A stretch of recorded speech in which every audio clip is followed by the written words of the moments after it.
What is going on, everyone? My name's Boit, and I'm back with some more Age of Mythology. The Titans action spawning in the bottom of the map in the blue color, playing as Odin. His name is Oden, but he's also known as Grand Monster. So if you guys get confused, that is Grand Monster. It's too long to fit in the box up there. So that's why we're doing it. His opponent today in the red color, playing as Oranos. His name is Grassengroom. And we do have a water map here on a very strange water map at that, but a water map on competitive Mega Random. Now, the one thing that I've learned about water maps here is that the water can spawn in very, very peculiar ways right now. We've got a very, very straight, narrow water location here, which is very reminiscent actually of Highland, which, if you remember, was a very, very difficult map to play for the Atlantean players here, as both players are going to be starting their fishing ship production here, and the Ulfsar Kiffer Grand Monster are going to be searching around the map a little bit more, trying to find himself some more food. Now, one thing that Grassengroom I thought was doing really well, but actually isn't, is not using his cows. So he's not doing, well, he's doing that very well, not using his cows to scout. This is something that is incredibly important on a map like competitive Mega Random, especially with fish, because if I hit this button, there's no other fish on the map.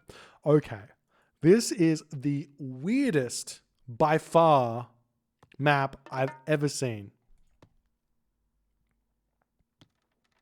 And I love it. I absolutely love it here. It's a 3 fish spawn, which means a few things.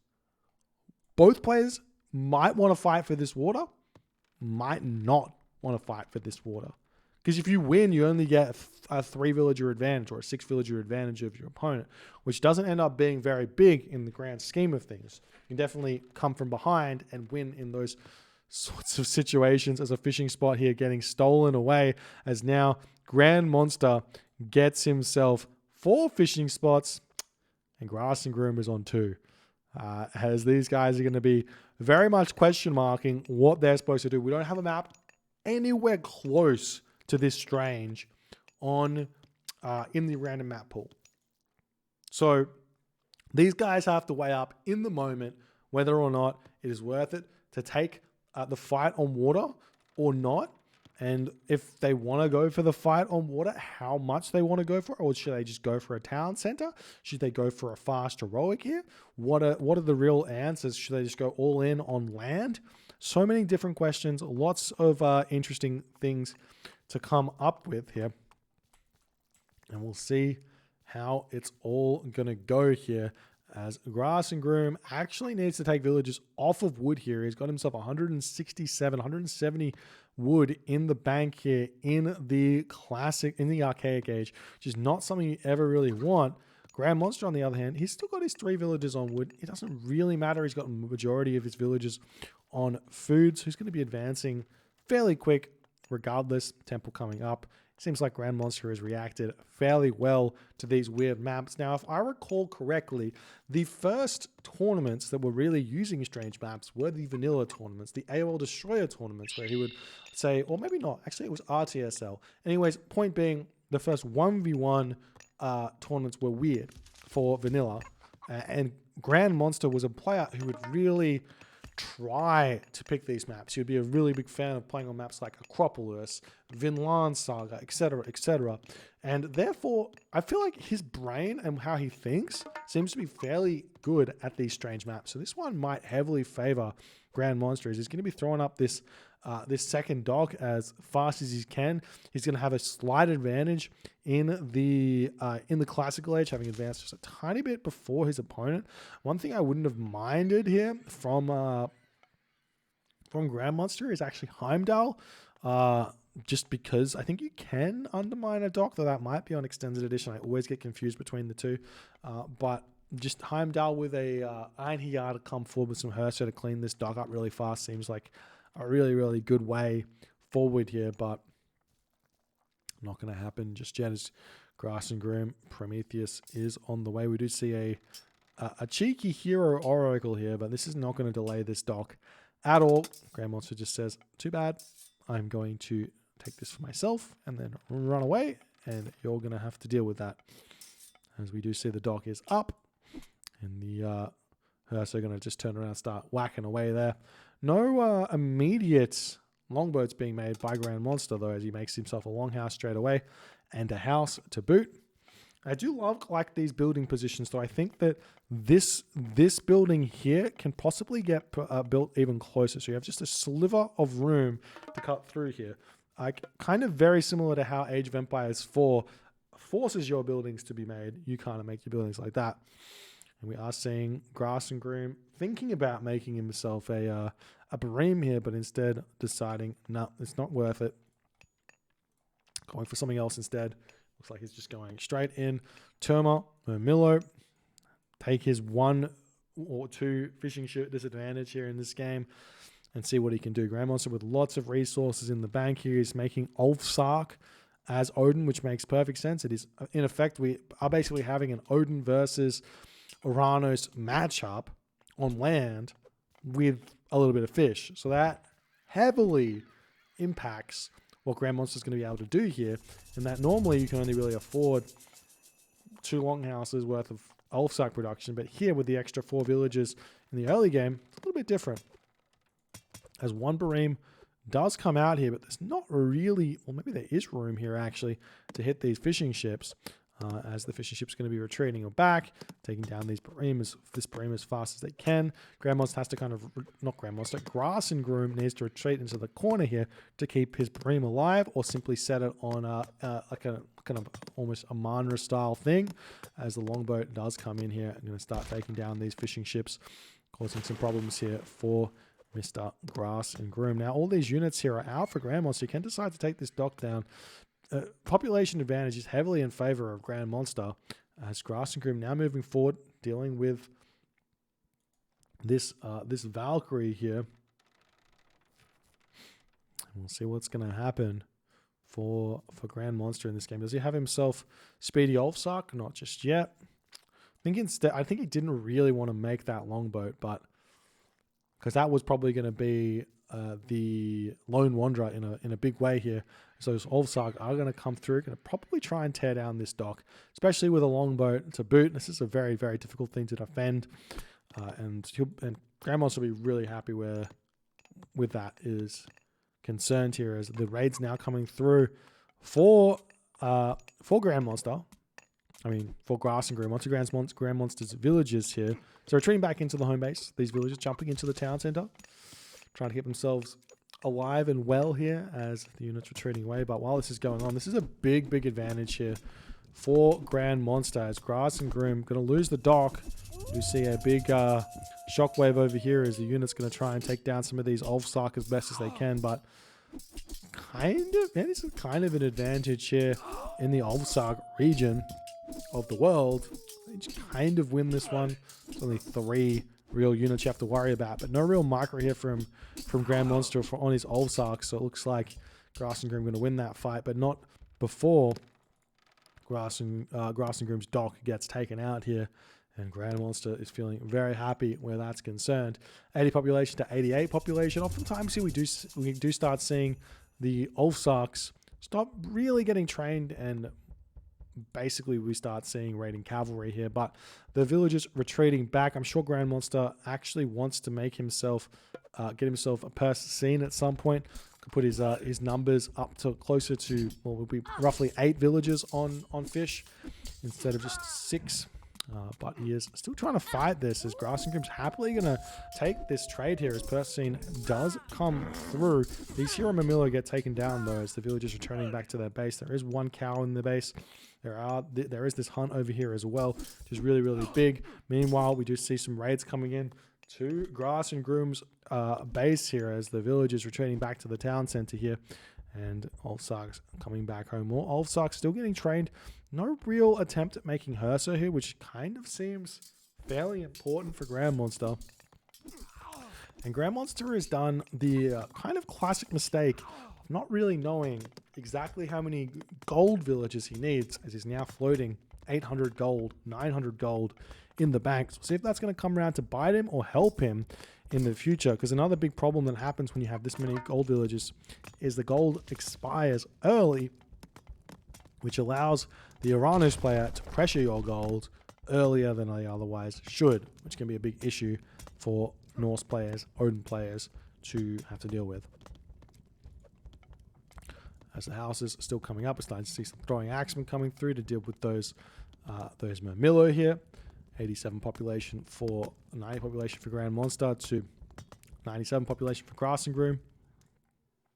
One fairly good strategy here that you can try to harass the fishing ship is sending your archer units to try and take this down, but with a longboat here, it's a little bit scary. Look at the damage that the longboat does as Grassengroom trying to get away from here as best as he possibly can.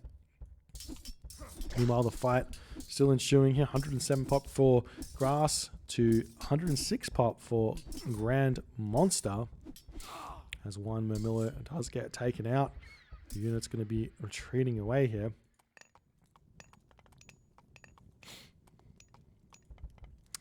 And we will be seeing an armory getting thrown up for Grand Monster, as well as more longhouses. Definitely getting to the heroic age for the Odin is going to be a very, very important thing. There's tons of food on this map, so like you're not going to be running out of hunt anytime soon. You do have to fight for it. It's really, really important to keep fighting.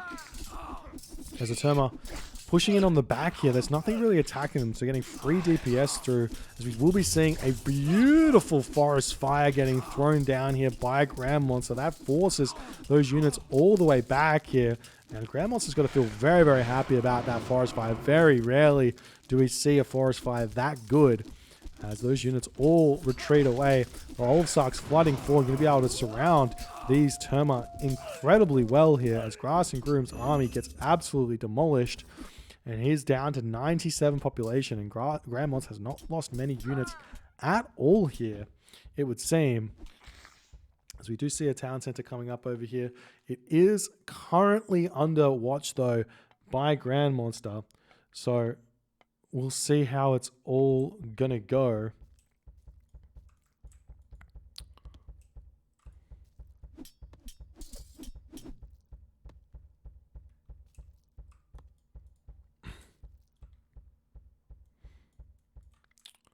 Now, the real question is where to next for Grand Monster. You won one fight against the Oranos. This is something that you don't really think about very much, because it's very opposite to all the other civilizations. Is that once you kill an Oranos player's army once, it actually doesn't mean that you're in front. Because the Oranos economy starts out stronger than everyone else's economy. It's just that you catch up. So if you kill off the Oranos' economy kind of once, it kind of means you're kind of equal in a big way. So you still have to then outplay the Oranos player for a second time, which means you can either just sit back and wait once you've won that fight, because it's like the Oranos has to come in and fight you and you're fine, or you can try and force and finish the game where that's concerned. But you still have to play fairly safely and fairly restrictively. Otherwise, your Oranos player can get some wins where it feels like they otherwise shouldn't. But in the end of the day, what actually happened was you made a really, really big mistake. As we are seeing Grand Monster trying to make a big push in here. This is going to be a beautiful frost that he's going to throw down onto all of those citizens here and onto this army. But he does decide to retreat away. The frost getting thrown down will hit the vast majority of those villages. One manages to get into the town center, but the hill fort getting thrown up on this location here for Grand Monster, as he says, yes, it is time to go here. We still haven't seen Lone Wanderer coming through for Grand Monster, which is a big ticket miss here. Now, if you guys are like, well, hang on, how is Grand Monster doing so well without that Odin upgrade? That's a great question. I don't fully think that Lone Wanderer is the big reason why Odin and Ulfsark are so good in this matchup. It's just that Ulfsark are good in this matchup. Therefore, get yourself copper mail from your Dwarven Armory and go Ulfsark here. Copper mail plus Ulfsark, plus medium Ulfsark. My God, that could be an absolutely disgusting way for for an Odin player to play here, for a Thor player to play here and have an incredibly good opportunity to win a game. As Grand Monster pushing forward, he's even got himself his second Town Center as well as the Frost Giant moving forward. One way you can use this Frost Giant incredibly nicely is by using it on enemy citizen, but he does opt to take down one Promethean first instead. You see the hero citizen getting pulled off that gold mine, going straight after the Frost Giant as those hero Terma getting some big damage done over here onto said Frost Giant as the throwing axemen pop out of the hill fort, trying to take down the Terma in the back here. As these citizens getting taken down very slowly, but it does seem like after all is said and done here, Grand Monster not able to quite finish off Grassengroom here in this game, as more units are going to be flooding in. The pure infantry army that Norse so loves to make is so absurdly strong in this matchup, because you can go Ulfsark throwing Axeman Huskal or throwing Axeman Huskal here, and it completely devastates what the Oranos player wants to do. And now we are seeing these units going to town on this hill fort, and we'll see if they are actually able to finish this one off or not. It's going to be relatively close, but it does seem like Grassengroom has decided to take this fight a little bit as the fight's continuing, which means the hill fort's going to be doing a ton of damage here, dealing about 30 damage per second, as we see heavy infantry coming through here for Grand Monster, as Grassengroom is on the retreat. The gold villagers are still mining over here, and Grand Monster has a significant advantage here in this game, as Grassengroom is next to 0 resources. We see a citizen getting taken out here.